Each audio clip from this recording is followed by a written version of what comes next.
chamo o Breno Galante para falar sobre a situação do Scarpa. Já dou meu boa tarde, Breno, porque supondo que o Scarpa não tenha condições para jogar no dia 24, quem é que você acha que terminou a última temporada na frente e que poderia começar ali na armação das jogadas do Galo?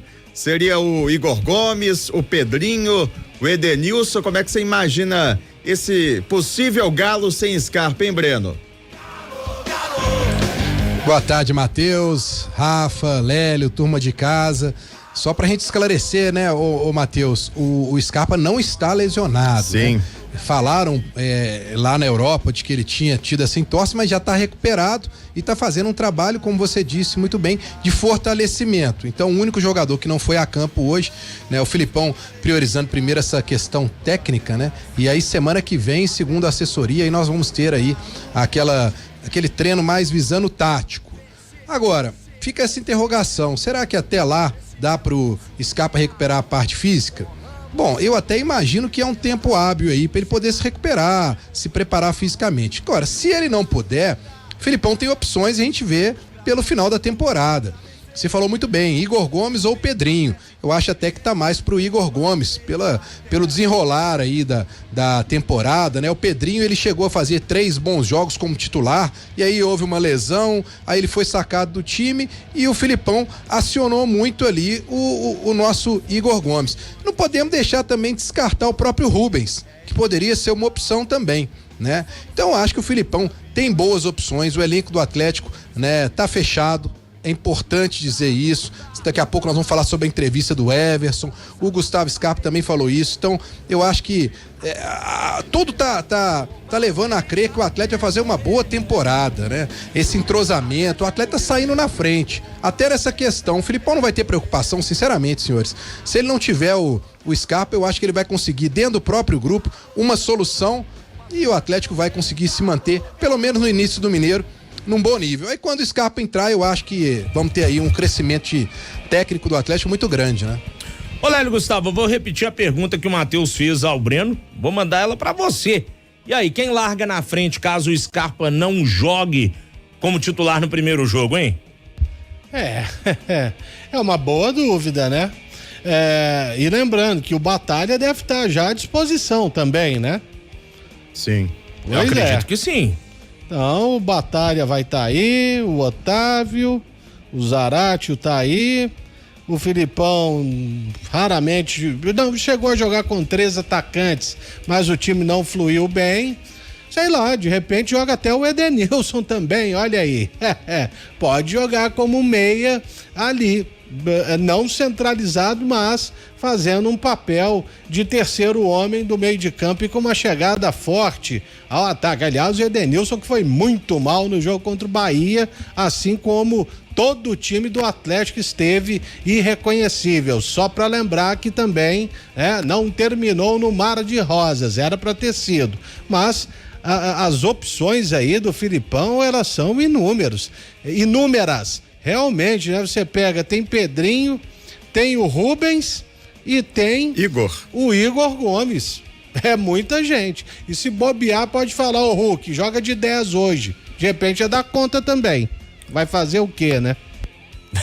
São as possibilidades no Atlético, no lugar do Scarpa, mas a gente não tá cravando que ele não vai ser titular não, viu, galera? Antes que recortem esse debate da maneira errada, viu, Matheus? Pois é, falando em armador, o Atlético até parabenizou hoje, né, Nátio Fernandes, o argentino que participou aí do triplete alvinegro em 2021, completando 34 anos, disputou 109 partidas pelo Galo, campeão do Brasileiro, Copa do Brasil, Campeonato Mineiro e também da Supercopa do Brasil de 2022. Foi um jogador que não ficou tanto tempo no Atlético, mas marcou o seu nome na história do clube, sendo fundamental, né? Ano passado o Atlético passou por um período aí com uma escassez de armadores em boa fase. O Nátio faria toda a diferença, sem dúvida alguma. Mas ainda falando de Scarpa, Rafa, porque o William Bigode, ele foi apresentado como reforço do Santos, né? Atacante com passagem pelo Cruzeiro, pelo Palmeiras. William Bigode voltando a dar entrevista e falando pela primeira vez sobre aquele problema com Scarpa e com Mike, lateral direito do Palmeiras, que os dois jogadores alegam que sofreram prejuízo de aproximadamente 10 milhões de reais, 6 pro Scarpa, 4 pro Mike, ao investirem em criptomoedas por sugestão do Bigode. E o William falou que esse é um assunto que se trata totalmente externamente. Não sei o que é que ele quis dizer com isso. Externamente? Com ele os falou, advogados? O que é isso? Realmente é uma situação que nunca passei nem próximo. É uma situação realmente de muita tristeza para mim. É um constrangimento muito grande. Mas tem toda uma equipe aí resolvendo isso. Falou o William Bigode na sua coletiva de apresentação no Santos. Eu acho que bom, pelo que eu entendi, ele falou que lá dentro do clube não é lugar para se falar sobre isso. Aí faz sentido, Lele, realmente. Pode ser isso. E o que eu acho que tá coberto de razão, né? Tem que resolver essa treta aí, né? Pro Scarpa ficar tranquilo aqui também, hein? É verdade, até porque, gente, você pode até imaginar, mas isso, ou pensar, né, assim, mas isso para um jogador de futebol é pouco dinheiro. Não é, não. Pra ninguém é pouco. Pra ninguém, né, Matheus? Não, tá E doido. outra, e o esforço, a luta do cara, às vezes o cara tem ali, né, as finanças todas controladas, tudo regradinho, não sei o quê. Aí do nada você toma um prejuízo de 6 milhas, meu amigo. Tá louco. Não é pouca grana. Mexe com a cabeça, você tá doido. Não tem jeito não, meu irmão. Não tem jeito. Bom, vamos falar então do Everson, que foi o primeiro jogador a conceder entrevista coletiva nessa pré-temporada na Cidade do Galo, o goleiro Everson, que passa a ser o jogador com mais partidas pelo Atlético após a aposentadoria do Hever. O Everson entrou em campo 218 vezes com a camisa do Galo, levou 185 gols, uma média de 0,84 por partida. Vamos ouvir o goleiro falando sobre essa marca importante na carreira dele. Primeiramente, para mim é um prazer, né, tá assumindo esse posto do Hever, né, que é um grande atleta, uma grande pessoa, o maior vencedor aqui na história do Galo. Então, para mim hoje está sendo um prazer, é um privilégio enorme. Está sendo um jogador que mais vestiu a camisa do Galo no presente elenco, com um pouco mais de 3 anos de clube. Todos sabem da minha alegria, todos sabem da minha vontade, do esforço que eu fiz para estar aqui. Então, nem nos meus melhores sonhos eu imaginava estar assumindo esse posto com 3 anos e meio de clube. Então, me sinto muito privilegiado, honrado e com a responsabilidade de continuar defendendo o preto e branco do Atlético, do Galo, para continuar representando e aumentando esses números individuais e, consequentemente, dando alegrias coletivas para a torcida. Everson, que conquistou 6 títulos com a camisa do Galo, 3 campeonatos mineiros, uma Copa do Brasil, um campeonato brasileiro e uma Supercopa. Tá faltando a Libertadores.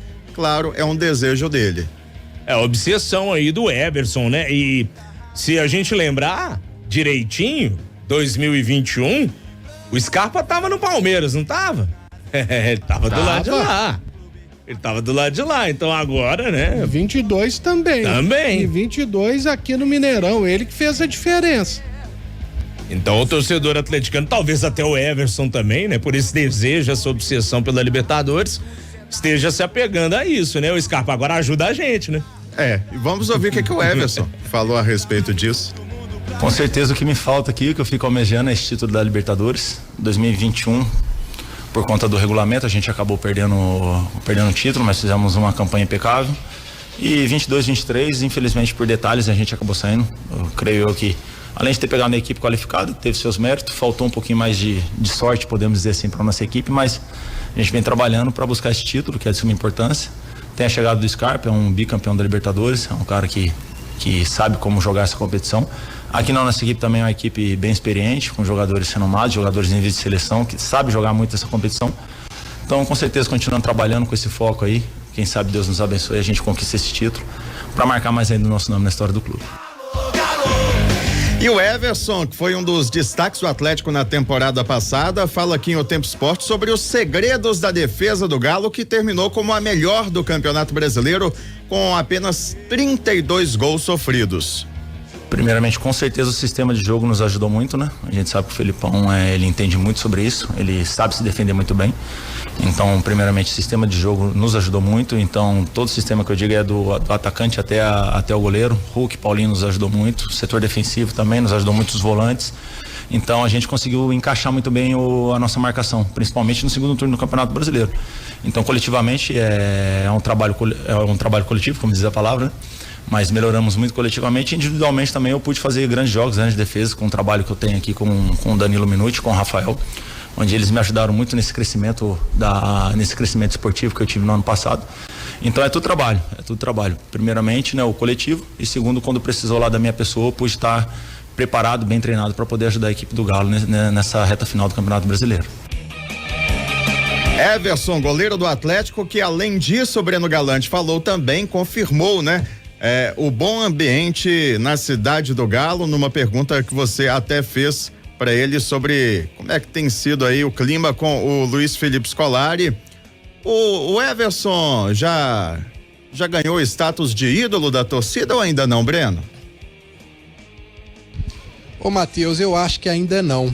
Eu acho que ainda existe uma divisão. Alguns torcedores ainda não têm o Everson como esse grande ídolo. E eu acho até que pode ser uma questão até de comportamento, né? O Everson é um cara que, apesar dele sempre aparecer em todas as entrevistas, ele é um cara mais fechadão ali, ele não é um cara do marketing, né? Ele não é um marqueteiro. Então acho que isso pode pesar, mas dentro de campo ele tem se demonstrado aí um grande goleiro, com muita regularidade.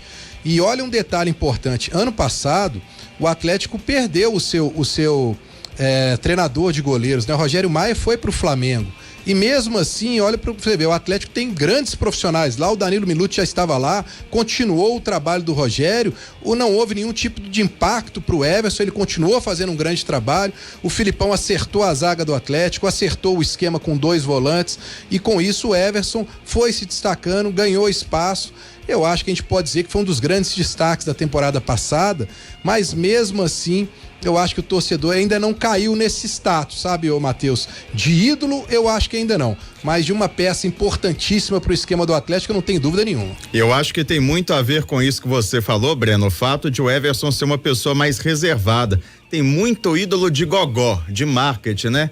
Que chega na entrevista e provoca o rival, que fala bastante, que joga pra galera e aí vira ídolo com o gogó, mas com a bola, não. Você falou bem, isso mesmo, Matheus. Aí, Rafa, e o Everson aí? Nada a declarar. Então tá bom. Mentira, eu já fiz um meia-culpa, já pedi perdão, de forma nominal, inclusive, né? No Barba, Cabelo e Bigode. Depois que ele pegou o pênalti contra o Boca e fez gol, né? Na cobrança de pênaltis. Não é o meu goleiro favorito. Não vou falar, não, curto o Everson pra caramba. Mas igual eu azucrinava a vida dele, acabava com ele no Barba, já não faço mais. Eu quero uma confissão. Aqui, só um negócio rapidamente. Esse treinador de goleiros que foi pro Flamengo, hoje futebol é muito louco, né? O cara foi lá e o Flamengo teve que utilizar uns 4 goleiros ano passado. Foi. E o Everson, no final das contas, pelo menos na minha opinião, ele foi o melhor goleiro do Campeonato Brasileiro. Foi, ele pegou pra caramba ano passado. Eu acho que, inclusive, pra mim, ano passado foi o melhor ano do Everson com a camisa do Atlético. Eu também achei. Com certeza. Concorda, Breno? E a opinião dele também, Rafa. Né? É a minha opinião e a opinião do Everson também. Ele já falou isso várias vezes, né? Lá na Bahia, ele deu essa entrevista pra gente falando sobre isso no último jogo. E hoje, novamente, ele disse: foi a melhor temporada, na opinião dele, a que ele fez ano passado. E teve um momento até que o Atlético até sofria poucas finalizações e ele foi muito questionado. Inclusive por mim, mas tudo que tá chegando, tá virando gol. E aí, a partir ali de um momento do primeiro turno, eu acho que especificamente depois que é Matheus Mendes mesmo, o nome do reserva, né? Ele jogou no Morumbi e ele ficou veiaco. Aí ele fez um segundo turno assim, espetacular. E você pode ver aí que talvez aí pelo SofaScore, né, que é uma referência em estatística, ele tenha sido o goleiro com o maior número de defesas difíceis. Bom, tem que olhar depois. Foi contra o Fluminense que ele fez uma defesa memorável na arena? Foi. Foi, né? Contra Foi o Flu. um chute do John Kennedy dentro da área, perto da marca do pênalti, mas não foi um chute fraco, foi uma pancada aí no canto. Isso. E o Everson foi lá e pegou. Teve contra o Grêmio, Fluminense, acho que teve uma contra o Botafogo no final do jogo. Nossa, teve defesa demais aí. Teve defesa no Maracanã, que foi um milagre que ele fez também. Contra o Flamengo. No cabeceio, acho que do Bruno Henrique. Cara, teve defesa demais dele, defesas muito difíceis. Só contra o Bahia que o negócio, aí a vaca foi pro brejo mesmo. Mas ali todo mundo comeu Contra o São Paulo, Paulo no Mineirão também, pegou bem. Foi. Aquele jogo eu tenho certeza que o pessoal passou no Iemanjá lá em Salvador e comeu aquela muqueca pesada antes do jogo. Não tem condições. Quem que é melhor que o Everson hoje então, Rafa, no Brasil? Cara, no Brasil, eu concordo que ele foi o melhor goleiro do Campeonato Brasileiro. E pensar assim, em alguém do mesmo nível dele, velho. Poxa vida, viu? Difícil, né? O Rafael cometeu algumas falhas no São Paulo, mas tem o seu destaque pela campanha na Copa do Brasil. O Cássio é um cara regular, mas eu achei que ele tomou uns gols que ele não costumava tomar na reta final do Brasileirão do ano passado. O Rocher é um cara bom pra caramba do Internacional, mas o Inter não brigou nas cabeças no Brasileirão. Foi longe na Libertadores, mas foi eliminado pelo Fluminense. O Fábio é aquela coisa, né? Mantém o padrão ali e tal. O Fábio não oscila tanto. O Everton do Palmeiras, regular também, igual o Everson foi. Então, sinceramente, assim, acho que o Everson sim ganhou o título de melhor aí do Brasileirão. Mas se você pensar outro assim também que, nossa, esse jogou pra caramba mesmo. Rafa, você foi convertido, hein? Foi, graças a Deus. Mas Nunca critiquei. Mas eu assim, no Brasileirão colocaria o Bento, com certeza. Sim. Bom nome. Bom nome. E o Rocher foi mais na Libertadores, né? Contra o River, principalmente. E o Everton é difícil de deixar fora, também. O Everton do Palmeiras. Eu lembro quando Desculpe. Eu lembro quando... E o Cássio e o Fábio, eles já estão em outro nível, né? Eles são hors concurso aí já há um bom tempo. Mas né? o Cássio tomou uns golzinhos no segundo turno do campeonato que... Nossa senhora. O Corinthians também é a draga, né, Rafa? Oi, Breno. E quem foi convocado várias vezes foi o goleiro do Botafogo, que eu até me esqueci o nome dele. Lucas Perry. Esse também caiu no segundo turno, hein? Caiu demais, né? Caiu demais, mas ele chegou aí pra seleção. Quem será o Lucas Perry? O do primeiro turno ou do segundo, né? Tem que descobrir. É verdade. Depois daquela falha dele grotesca contra o Internacional, ele já não foi o mesmo goleiro, vocês se lembram? Sim. Eu lembro quando o Everson chegou ao Atlético, foi em setembro de 2020. Quem havia chegado pouco antes foi o Rafael. Ele era reserva no Cruzeiro e aí veio pro Atlético pra, em tese, ser titular. Chega Jorge Sampaoli e pede um goleiro que jogue melhor com os pés. Aí o Atlético vai atrás do Everson. Eu achei até um erro à época. E o Everson chegou e teve instabilidade nos primeiros jogos, talvez no primeiro ano, assim, com a camisa do Atlético, mas depois mostrou que o Sampaoli estava certo e eu estava errado. É verdade. Não, tem uns jogos em 2020 que realmente tem uns lances do Everson. Claro que eu não vou me ater aqui a lembrar falhas do Everson, viu, gente? Vamos pensar na fase boa dele. Aquele jogo contra o Ceará lá no Castelão, pelo amor de Deus, ele sai errado, a bola entrega no pé do cara do Ceará. Esse é 21. Toma um gol do meio da rua em 21, então assim, teve sim seus momentos ruins, mas hoje em dia, cara, o Everson evoluiu, melhorou consideravelmente, Matheus. Uma informação, Rafa, mudando de assunto agora, que saiu agora à tarde no UOL. Rodrigo Caetano é a bola da vez da CBF para assumir o cargo de diretor de seleções. Ele tem aprovação do presidente da CBF, Edinaldo Rodrigues, e de outros dirigentes. É informação do UOL, que falou também que o Caetano ainda não foi contatado. Falou que o Edinaldo ainda vai entrar em contato, vai ligar para o Caetano. E eu conversei agora à tarde com o Rodrigo Caetano, que já está voltando de viagem. Amanhã já estará em Belo Horizonte. Falou que não parou de trabalhar nesse período e disse: realmente não recebi nenhum contato da CBF, mas o Atlético pode ligar então o alerta, né, nos próximos dias, que é mais gente cobiçando o Rodrigo Caetano, que para mim é o melhor diretor de futebol do Brasil. Já teve o Corinthians e agora possivelmente a CBF também de olho. É, como disseram, né, o Lélio Gustavo, quando o trabalho é bem feito, a inveja é pesada. É pesada, mas eu continuo achando que o diretor ideal para a CBF seria o Leonardo.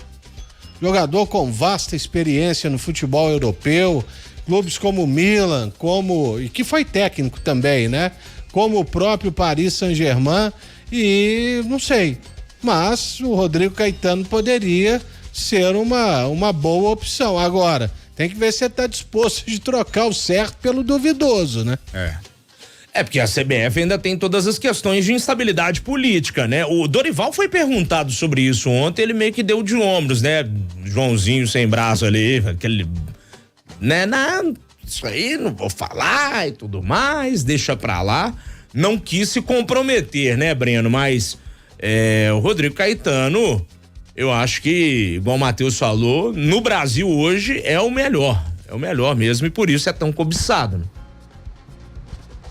Mas não é uma história nova, né, Rafa? Esse papo aí da CBF ter interesse no Rodrigo já vem de um bom tempo. O Rodrigo, inclusive, já se manifestou e falou que seria um convite que ele ia pensar muito, que, claro, ele ficaria muito honrado de trabalhar com a seleção brasileira, mas eu espero que a CBF assista esse programa nosso. Veja aí a opinião do Lélio Gustavo, que eu tô com ele. O Leonardo seria uma grande peça para a seleção, resolveria o problema da seleção e o problema do Atlético, porque não é hora do Atlético perder o Rodrigo Caetano, né? Para essa temporada aí, do jeito que o Atlético tá engrenando, né, com o planejamento todo pronto, não seria uma boa você perder o Rodrigo agora. Então eu espero que eles acompanhem o Lélio aí e vão atrás do Leonardo, que para mim encaixa muito bem lá na CBF, viu, Rafa? E as outras duas opções da CBF, segundo o UOL, também tem passagens pelo futebol mineiro. A primeira opção é o Rodrigo Caetano, a segunda é o Rui Costa, que também trabalhou no Atlético. Aquele da base?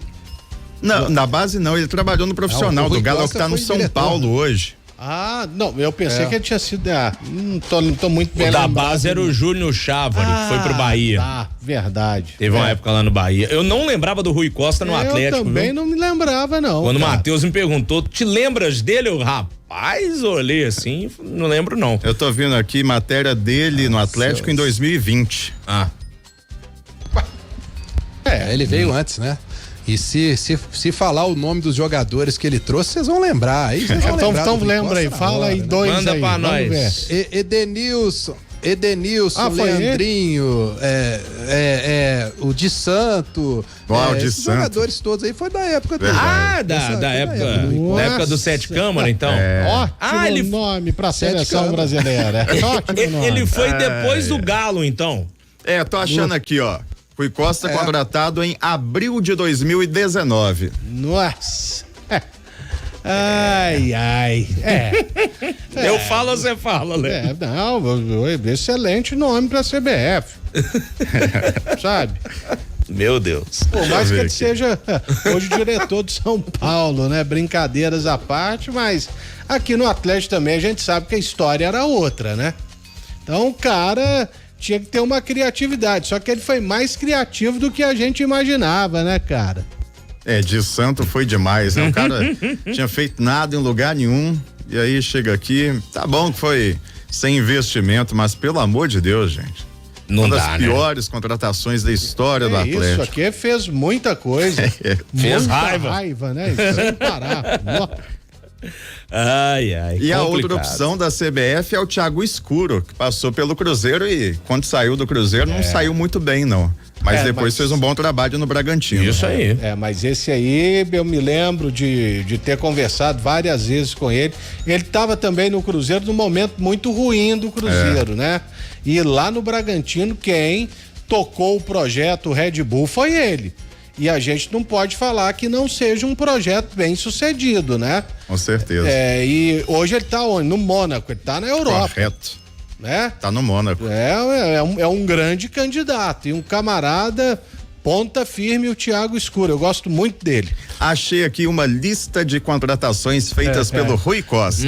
Você não vai falar, não. Vai. Torcedor vou ter que atleticano falar. vai ficar feliz aqui agora, vai. Lateral esquerdo, Lucas Hernandes. Nossa! Volante, Ramon Martínez. Meu Deus. E Atacante. eu acreditava nesses caras. Né? O atacante de Santo, o goleiro Wilson, que foi emprestado, né, junto ao Curitiba. O Atlético Vitória, teve... não foi não? Não sei. Acho que foi Curitiba. Coxa. Ele jogou no Vitória e depois voltou pro Curitiba. O Atlético teve uma maré aí com alguns goleiros no departamento médico e pegou o Wilson para suprir essas ausências momentaneamente. Ele também contratou o Mailton, lateral direito. Nossa senhora. Mas contratou o Guilherme Arana. Beleza. E o Alan também. Mas também o Dylan Borreiro, o Johan, o Tardelli e o Savarino. Não, aí a parte final já melhorou bastante. Aí já tinha, né, a participação. Aí já é 2020, início do ano, mas tá lá na história porque ele também foi afogado, né? Só pra lembrar. Foi o Daniel dos Santos tá lembrando aqui no Superchat, né, Breno? Ele foi demitido junto com o Dudamel, né? Após o jogo contra o Afogados.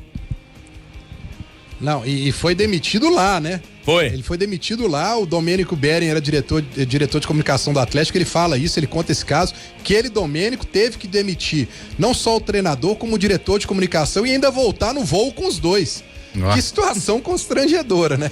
Nossa. Só acontece no Atlético, só E pode ser, rapaz. nesse mesmo dia também caiu o Marques, que era gerente de futebol. Foi mesmo, o Marques era gerente de futebol, velho. E eu tô olhando aqui o histórico recente do Leonardo, ele foi demitido do PSG em 2022, quando o Mbappé deu chilique e falou: se ele ficar no PSG, eu não renovo até 2025. É verdade. Eu acho o Leonardo, assim, pensando com o coração do torcedor atleticano, que não quer que o Rodrigo saia, o Leonardo, de todos os nomes, pra mim, a melhor opção aí, porque esse cara ficou muito tempo no PSG, né, velho? Muito tempo. De 2019 a 2022, mas viveu o clube como jogador também, né, Lélio Gustavo? Sim, e foi no Milan também. Ele chegou a ser dirigente do Milan, foi treinador do Milan, então eu não sei por que a CBF não contrata o Leonardo, já falei várias vezes, eu não sei qual que é a treta dele com a CBF, sem contar que ele foi campeão do mundo. É verdade que aplicando um golpe de MMA, né, que quase custou a Copa de 94, mas ele é um jogador da seleção e poderia perfeitamente ser o dirigente da Confederação Brasileira de Futebol, responsável pela seleção brasileira. Ô, Matheus, pra gente fechar, vamos falar de copinha também? Copa São Paulo de Futebol Júnior, o Atlético e o Esfera vão se enfrentar na segunda fase e o horário foi definido pela Federação Paulista de Futebol. O jogo amanhã às 7h, no estádio Gabriel Marques da Silva, o mesmo estádio que o Atlético disputou a primeira fase. O atleticano que quiser acompanhar esse jogo vai passar no Sport TV. Show de bola, bora ver a molecada aí se eles passam de fase, porque o América passou nos pênaltis. Eu não vi o resultado do jogo do Coimbra aqui. Começou 4h, daqui a pouquinho eu trago o resultado. Coimbra passou pelo Inter nos pênaltis. Então já temos 2 mineiros classificados. Torcida atleticana que quiser acompanhar, bora ver se o Galo honra o estado de Minas mais uma vez aí na copinha, passando de fase. Matheus volta daqui a pouco. Ô, Breno, meu velho, bom final de semana pra você. Segunda-feira tem mais, hein? Valeu, Rafa. Só destacar, né, a baixa na copinha, né, do Ian, né, que teve uma lesão no músculo posterior das 2 coxas. Impressionante. Eu nunca tinha visto isso. Impressionante. Coitado, e tava jogando muito, né? Um grande destaque. Ô, Rafa, pra me fechar aqui, eu só queria levantar uma bola pra você e pro Lélio, porque eu queria muito ouvir a opinião de vocês, né? Na coletiva do Flamengo hoje, o Bruno Spindel, que é diretor de futebol do Flamengo, ele deu uma cutucada no Scarpa, porque ele falou que teve jogadores na mira do Flamengo que não toparam o projeto com medo de concorrência. No meio de campo ele falou o seguinte: teve jogador que a gente consultou que teve medo de vir jogar aqui, medo de disputar a vaga com Arrascaeta, Nico, Gerson. Será que o cotovelo doeu lá pelo lado do Flamengo? Eu acho que eles sentiram o Scarpa, viu, Rafa? Lélio, Um abraço aí, bom final de semana. Foi o que eu falei antes, Breno Galantes. Se for andar de skate, use cotoveleira pra não piorar a dor do cotovelo, hein? E é a chamada rivalidade unilateral, né? Ah, sim. Pelo menos a turma lá do Rio fala isso, né? Mas não contrataram o De La Cruz e tal, Sim. não sei o quê. E cada um sabe onde vai se estabelecer. Entendeu? E o Gustavo Scarpa preferiu vir para o Atlético. Simples assim. Simples. Boa. Valeu, Breno. Bom final de semana e até a próxima.